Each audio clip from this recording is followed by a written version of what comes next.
Hello students, कैसे हो आप सभी लोग। मैं ललित सर स्वागत करता हूं आपका मेरे इस YouTube channel power of physics bye Lalit sir में। तो प्यारे बच्चों, कल वाली क्लास में जो अपनी लास्ट वाली क्लास हुई थी उसमें अपन ने देख लिया था कि चार्ज की यूनिट कौन कौन सी होती है, ठीक है, और अपने पास चार्ज और मास में क्या डिफरेंसेस होते हैं उसको टेबल बना के अपन ने डिफाइन कर दिया था, ठीक है। चलो, तो आज अपन डिस्कस करने वाले हैं अपने नए टॉपिक पर, और आज का topic 101% board exam NEET IIT JEE के लिए इंपॉर्टेंट है। और वो टॉपिक ऐसा है जो आपने सुन भी रखा है, फेमस भी है, जैसे 11th क्लास में पढ़ा था gravitation, F is equals to G m1 m2 upon r square. जो इंटरेक्शन जो फोर्स था, जो अट्रैक्शन फोर्स था, वो अपन ने कैलकुलेट किया था, जो न्यूटन अंकल ने बताया था। अब न्यूटन अंकल तो चले गए, अब 12th क्लास आ गई, तो 12th क्लास में अपने पास अपन स्टार्ट करने जा रहे हैं आज Coulomb's law, very very important for board exam, ठीक है बेटा। ये अकेला ऐसा फॉर्मूला है जिससे आगे की 3 या 4 टॉपिक्स अपने कवर होने वाले हैं, ठीक है। अब कूलम्ब्स लॉ से रिलेटेड कुछ डेफिनेशन भी बन जाती है, कूलम्ब्स लॉ से रिलेटेड वेक्टर रिप्रेजेंटेशन भी बन जाता है, कूलम्ब लॉ से related multiple charges of forces वाला टॉपिक भी बन जाता है। तो इंपॉर्टेंट टॉपिक है। तो सबसे पहले मैं आपको बताना चाहूंगा कि कूलम्ब्स लॉ जो है सबसे पहले दिया था ऑगस्टीन डी कूलम्ब। तो ऑगस्टीन डी कूलम्ब ने कूलम्ब्स लॉ को दिया था 1785 में। फिर उसके बाद हुआ ये था कि इससे पूछा गया कि भैया ऑगस्टीन साहब, है ना, कूलम्ब अंकल आप ये लॉ क्यों दे रहे हो। तो मैं आपको बता दूं कि कूलम्ब्स ने जो ये लॉ दिया था उसके मेन 2 रीजन थे। सबसे पहले ये लॉ दिया गया था रेस्ट कंडीशन में जो चार्जेस होते हैं ना उनके लिए। तो रेस्ट कंडीशन में अपने पास जितने भी चार्जेस होंगे बेटा उनके लिए ये लॉज दिया गया है। और दूसरी बात, ये जो लॉज है वो किसके लिए एप्लीकेबल है, पॉइंट चार्जेस के लिए, है ना। जो बड़े चार्जेस है उनके लिए नहीं है, केवल पॉइंट चार्जेस के लिए ये लॉ काम करेगा। तो 2 कंडीशन को देखते हुए स्टेबल चार्जेस के लिए रिपल्शन और अट्रैक्शन फोर्स, आप चाहो तो रिपल्शन फोर्स बोल दो, आप चाहो तो अट्रैक्शन फोर्स बोल दो, आप चाहो तो कूलम्ब फोर्स बोल दो, आप चाहो तो इंटरैक्शन फोर्स बोल दो। तो इन चारों फोर्स में से किसी भी फोर्स को ले सकते हैं। उनके लिए कूलम्ब्स ने 2 पॉइंट चार्जेस को कंसीडर किया। कितने पॉइंट चार्जेस को, 2 पॉइंट चार्जेस को कंसीडर किया। और उन्हीं चार्जेस को कंसीडर करते हुए कूलम्ब्स ने कौन सा लॉ दिया, कूलम्ब्स लॉ, ठीक है। जैसे ग्रेविटेशन वाला लॉ मास के लिए एप्लीकेबल है, ऐसे कूलम्ब्स लॉ बेटा चार्ज के लिए एप्लीकेबल है, ठीक है। 2 चार्जेस के बीच में रिपल्शन और अट्रैक्शन कोई सा भी फोर्स काम कर सकता है। तो उन फोर्स में, ठीक है भाई, उन चार्जेस के बीच में जो फोर्स वर्क कर रहा है उसके लिए जो फॉर्मूला डिफाइन किया गया उसे अपन किस नाम से जानते हैं, कूलम्ब्स लॉ के नाम से जानते हैं, ठीक है। क्लियर है, ओके। अब अपन बात करते हैं कि कूलम्ब्स लॉ क्या होता है। तो सबसे पहले देखो, जैसे यहां पे अपन क्या करते हैं, 2 पॉइंट चार्जेस एज्यूम कर लेते हैं। एक पॉइंट चार्जेस अपने पास यहां पे है और एक पॉइंट चार्जेस अपने पास यहां पर है। सपोज करो इसको A पॉइंट दे दिया, इसको कौन सा पॉइंट दे दिया बेटा, B पॉइंट दे दिया। इस पर चार्जेस अपन ने Q1 एज्यूम कर लिया, इस पर चार्जेस अपन ने Q2 एज्यूम कर लिया। तो Q1 और Q2 अपने पास 2 पॉइंट चार्जेस हैं और दोनों पॉइंट चार्जेस के बीच में डिस्टेंस कितनी है बेटा, R है, ठीक है। ये अपने पास एक सिंपल सा कॉन्सेप्ट है। तो Q1 and Q2 2 point charges are situated at the distance of small r। Then according to Coulomb's law, अब कूलम्ब्स लॉ क्या होता है, देखो कूलम्ब्स ने क्या बोला, according to diagram. Coulomb uncle क्या बोलते हैं, स्टेटमेंट सुनना उनका। कूलम्ब्स ने बोला the force between 2 point charges are working is directly proportional to the multiple of 2 charges. जो इन दोनों चार्जेस के बीच में अट्रैक्शन या फिर रिपल्शन फोर्स जो काम कर रहा है वो डायरेक्टली प्रोपोर्शनल होगा किसके, multiple of magnitude of charge के। तो अपने पास जो फोर्स वर्क कर रहा है वो फोर्स बेटा डायरेक्टली प्रोपोर्शनल होगा किसके, समझ लो ना। The force acting on 2 point charges is directly proportional to the multiple of magnitude of charge. तो मैग्नीट्यूड ऑफ चार्ज का मतलब दोनों चार्जेस हैं उनके मैग्नीट्यूड के मल्टीपल होता है कौन, जो अपने पास कूलम्ब फोर्स है वो। कूलम्ब फोर्स बोल लो, चाहे अट्रैक्शन या रिपल्शन फोर्स बोल सकते हो, ठीक है। तो फोर्स डायरेक्टली प्रोपोर्शनल होता है टू चार्जेस के मल्टीपल के, इक्वेशन नंबर फर्स्ट। फिर उसके बाद एक और स्टेटमेंट दिया, the force is inversely proportional to the square of distance between the two charges. जो अपने पास अप्लाइड फोर्स है वो दोनों पॉइंट चार्जेस के बीच की जो डिस्टेंस है स्मॉल आर, उसके स्क्वायर के क्या होता है, इनवर्सली प्रोपोर्शनल होता है। तो अपने पास जो ये फोर्स है ये डिस्टेंस के स्क्वायर के क्या होगा, इनवर्सली प्रोपोर्शनल होगा। तो अपने पास ये दो स्टेटमेंट समझ में आ गए, है ना। समझ में आ गया ना बेटा, the force between the two point charges is directly proportional to the multiple of charges and inversely proportional to the square of distance between the two point charges. Clear. अब अपन क्या करेंगे, ये दो इक्वेशन आ गई, अब दोनों इक्वेशन को क्या कर देंगे बेटा, कंबाइन कर देंगे। तो combined equation first and equation second, जैसे आप इसको कंबाइन करके लिखोगे तो अपने पास यहां पर F प्रोपोर्शनल फॉर्मूला क्या बन जाएगा, Q1 Q2 upon r square. और आपको एक चीज तो पता है कि जब भी अपन प्रोपोर्शनल का साइन हटाते हैं तो इक्वल के साथ एक कांस्टेंट आता है बेटा। तो यहाँ पे कांस्टेंट कौन सा आता है, यहाँ पे कांस्टेंट आता है K, क्योंकि कांस्टेंट साइंटिस्ट अपने अकॉर्डिंग डिसाइड करते हैं या फिर फिजिकल क्वांटिटी के अकॉर्डिंग डिसाइड किया जाता है। तो F is equals to K Q1 Q2 upon r square. तो आपका जो कूलम्ब फोर्स का फॉर्मूला है वो क्या है, F is equals to K Q1 Q2 upon r square. अच्छा F क्या है अपने पास बताओ, F अपने पास फोर्स है, किस में लेंगे इसको, न्यूटन में। Q1 और Q2 क्या है अपने पास बेटा, इधर चार्ज है, चार्ज को किस में लेंगे बताओ, कूलम्ब में। और आर स्क्वायर अपने पास क्या है बेटा, दोनों चार्जेस के बीच में डिस्टेंस है, डिस्टेंस को किस में कंसीडर करेंगे बताओ, मीटर में। अब तुम्हारे दिमाग में एक क्वेश्चन आ गया, सर K क्या है, तो बेटा K यहाँ पे प्रोपोर्शनलिटी कांस्टेंट है, और जो ये प्रोपोर्शनलिटी कांस्टेंट है इसकी MKS सिस्टम में जो वैल्यू होती है वो होती है 1/4 पाई एप्सिलॉन नॉट। तुमसे कोई पूछे बताओ K की वैल्यू क्या है, तो K की वैल्यू क्या होती है 1/4 पाई एप्सिलॉन नॉट। तो here K is a proportionality constant which is called Coulomb constant and also known as electrostatic constant। और क्या बोलते हैं बेटा इसको, इलेक्ट्रोस्टैटिक कांस्टेंट। क्या वैल्यू होती है K की, K is equals to 1/4 pi epsilon naught. अच्छा ध्यान रखना इसकी मैथमेटिकल वैल्यू क्या होती है, 9 into 10 की power 9 newton metre square upon coulomb square. अब ये जो यूनिट है वो K से आई, ये मैं आपको प्रूफ करके दिखाऊंगा अभी।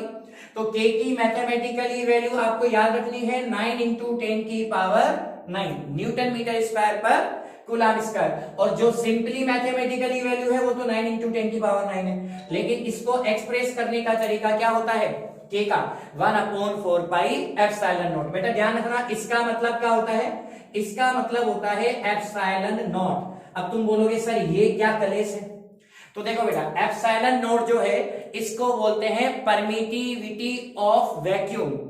ठीक है, क्या बोलते हैं बेटा इसको बोला जाता है परमिटिविटी ऑफ वैक्यूम या फिर एयर बोलो, तो परमिटिविटी ऑफ वैक्यूम या फिर permittivity of air in space ये बोल सकते हो। तो एप्सिलॉन नॉट इसको बोला जाता है, इसको परमिटिविटी बोला जाता है। अब तुम्हारे दिमाग में फिर क्वेश्चन आ गया होगा, सर परमिटिविटी क्या होता है, तो बेटा परमिटिविटी मैं आपको बता देता हूं। जैसे मान लो कि अपने पास, जैसे मेरा ये हाथ दिख रहा है, अपने पास कोई इलेक्ट्रिक सरफेस है, समझना अपने पास क्या है बेटा, इलेक्ट्रिक सरफेस है।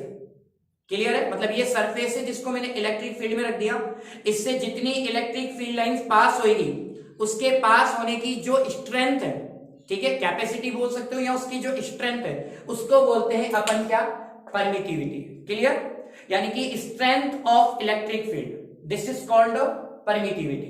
क्लियर है, कई लोग इसको फ्लक्स बोलते हैं। Flux number of field lines होता है बेटा, है ना, इलेक्ट्रिक फ्लक्स आप एक आगे टॉपिक पढ़ोगे, वो नंबर ऑफ फील्ड लाइंस होता है। ये क्या है, ये स्ट्रेंथ ऑफ इलेक्ट्रिक फील्ड है कि उसकी कितनी कैपेसिटी है, कितनी स्ट्रेंथ है, उसे अपन बोलते हैं परमिटिविटी ऑफ वैक्यूम।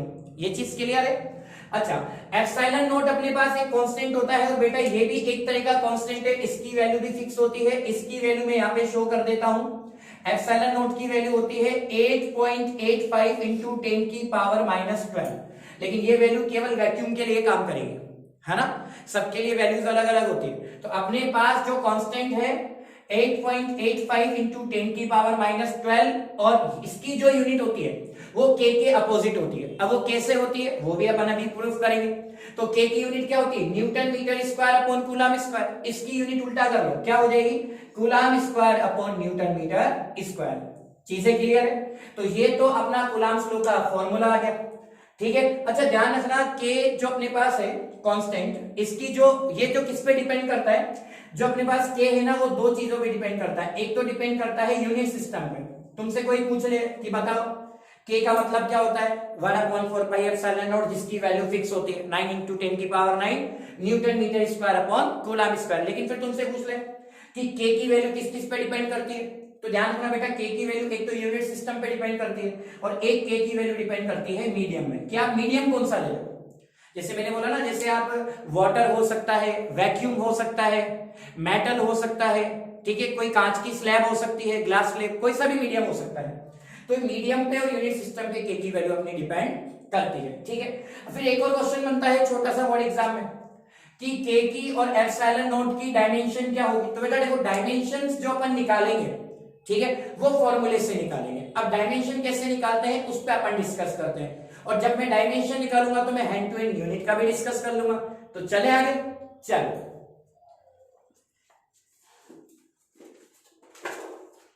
आ जाओ भाई। अपना जो है नेक्स्ट जो है अपना वो है डायमेंशन एनालिसिस, है ना, कि k का और एप्सिलॉन नॉट का डायमेंशन कैसे कैलकुलेट किया जाता है। तो कूलम्स लॉ क्लियर हो गया ना बेटा, हाँ, तो भूलना मत k q1 q2 upon r square, ठीक है। वहां पे k की जगह ग्रेविटेशनल कांस्टेंट g आ जाता था, q1 q2 की जगह m1 m2 आ जाता था, ठीक है। चलो अब आ जाओ, अपन अगला जो डिस्कस करते हैं, है ना, वो करेंगे डायमेंशन ऑफ k।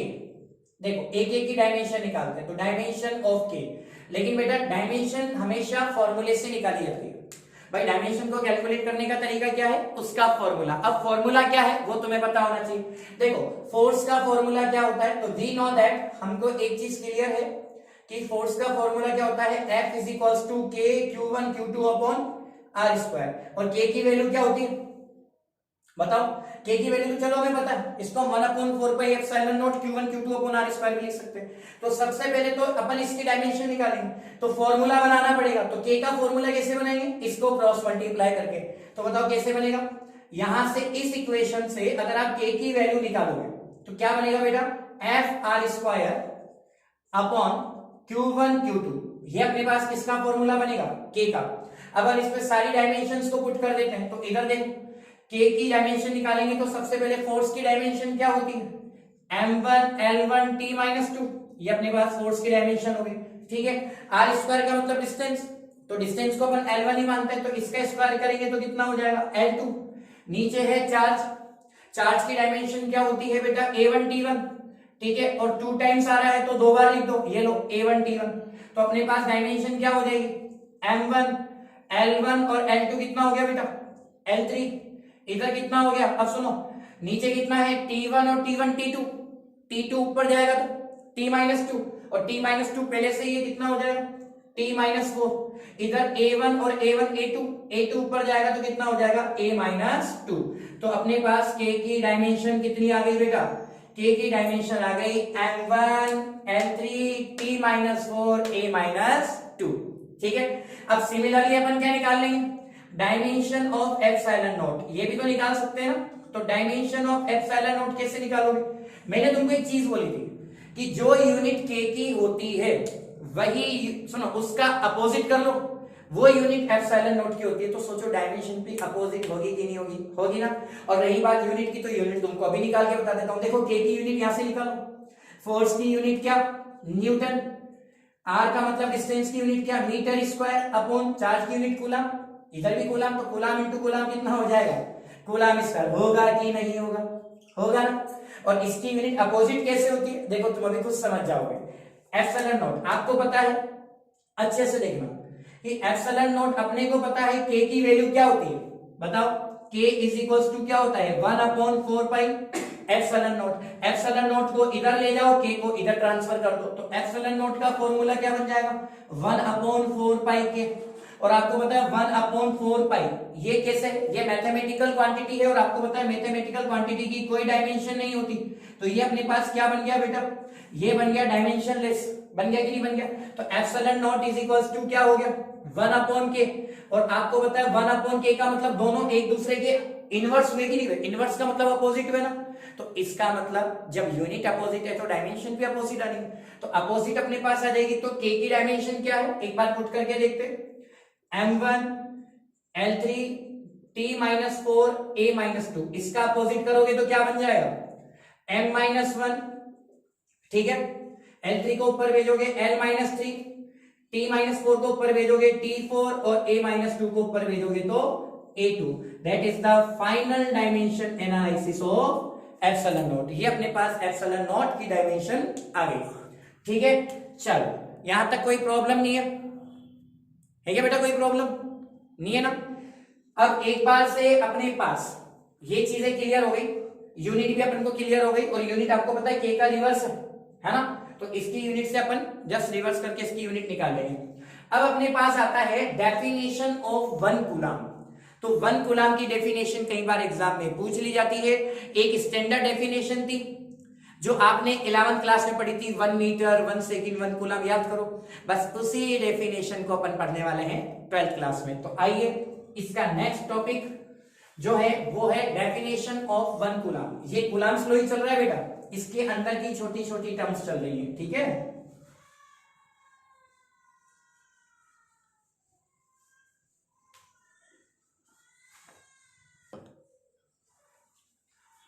चलो तो अब अपने पास कौन सा टॉपिक चलेगा, डेफिनेशन ऑफ 1 कूलम। तो अपना जो अगला टॉपिक है वो है डेफिनेशन, हाँ बेटा, डेफिनेशन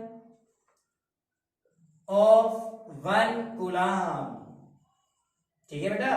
चलो अब डेफिनेशन कैसे बनाओगे, अपने पास फॉर्मूला पता है तो अपन डेफिनेशन भी डिजाइन कर सकते हैं, इसमें कोई बड़ी बात नहीं है। देखो कैसे, ध्यान रखना डेफिनेशन ऑफ 1 कूलम। बेटा यहाँ पे 1 का मतलब क्या है कि अपन सारी चीजों को यूनिटी का मतलब क्या मान के चलेंगे, 1 मान के चलेंगे, कांस्टेंट को छेड़ना नहीं है, ठीक है, बाकी चीजों को 1 मान लेना है। तो अपने पास यहाँ पे कैसे निकालेंगे, देखो अकॉर्डिंग टू कूलम्स लॉ, अगर मैं बात करूं अकॉर्डिंग टू कूलम्स लॉ, अब कूलम्स लॉ के अकॉर्डिंग क्या होता है बेटा, आपको पता है F इज इक्वल्स टू, अपने पास क्या होता है 1/4 पाई एप्सिलॉन नॉट। भाई k की वैल्यू अपन पुट कर सकते हैं, फॉर्मूला क्या होता है F is equals to k q1 q2 upon r square.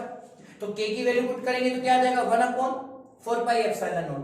तो F is equals to 1/4 pi epsilon naught, इधर क्या आ जाएगा q1 q2 upon r square, ठीक है। ये मेन फॉर्मूला है बेटा अपना, ध्यान रखना, बेसिकली फॉर्म में यही काम आएगा, ठीक है।